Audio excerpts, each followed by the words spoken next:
Let's welcome in NBC 10 political commentator Sue O'Connell. Sue, clearly we have a lot going on in this country right now. You could say that. You can say that, but we can also say we're not alone. Germany's leader just lost a vote of confidence. The same thing happened to Justin Trudeau of Canada. It also happened in France. And even our presidential election pushed out the incumbent party.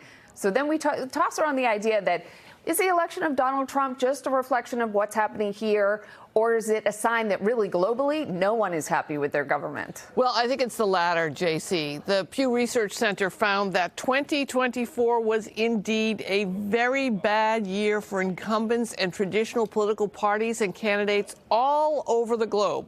Voters across the planet were unhappy with prices, inflation, and cultural issues, and a whopping 54% of adults said they were dissatisfied with the way democracy is working in their own countries, and with large amounts of them saying, a majority, that they believe their elected officials don't care what they think. And Pew says all of that created opportunities for right-wing populists and challengers to the political status quo, and they won. Okay, Sue, now what I want to ask is what is going on with Canada and Trump? Right. Trump has been hammering the leaders up there, joking that he would make the country our 51st state, calling the prime minister Governor Trudeau. Now they're threatening to cut off our energy supply, and Canada provides a lot of energy to the U.S. What are we doing? Well, at least two things are happening here, JC. First, Trump has this retribution list. We've heard all about it, and Canada is on it. During Trump's first term, Canada's finance minister, Chrystia Freeland, she called Trump a bully. He's still mad about that. She resigned yesterday, saying she disagreed with Prime Minister Justin Trudeau over how to deal with these Trump tariff threats. And another reason Trump is threatening Canada is that if their lawmakers decide, instead of punishing the U.S. over the tariffs, to punish Trudeau, Canada may end up with leadership that aligns with Trump and teams up with the United States in a trade war against Mexico and China. So there's some game theory going on here. Okay.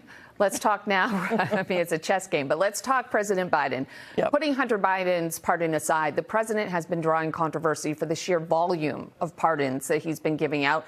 Take us into the presidential process on this. Why are so many cases being dismissed? Look, because the power of the presidential pardon is completely unchecked. And color me cynical, but Biden's process is just like every former outgoing president's process.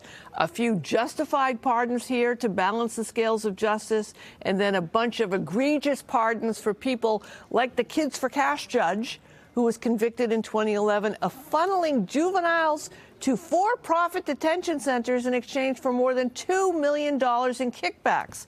He was serving 17 years in prison. He got a pardon. Minnesota Senator Amy Klobuchar, she has called for reform of the presidential pardon. Klobuchar wants Congress to create some sort of vetting process for pardons. But look, she's got 4 years to try and make that happen. I doubt she will, but stay tuned, JC. Well, it'll be an interesting conversation should that happen. Indeed. NBC 10 political commentator Sue O'Connell, thanks as always. You're welcome.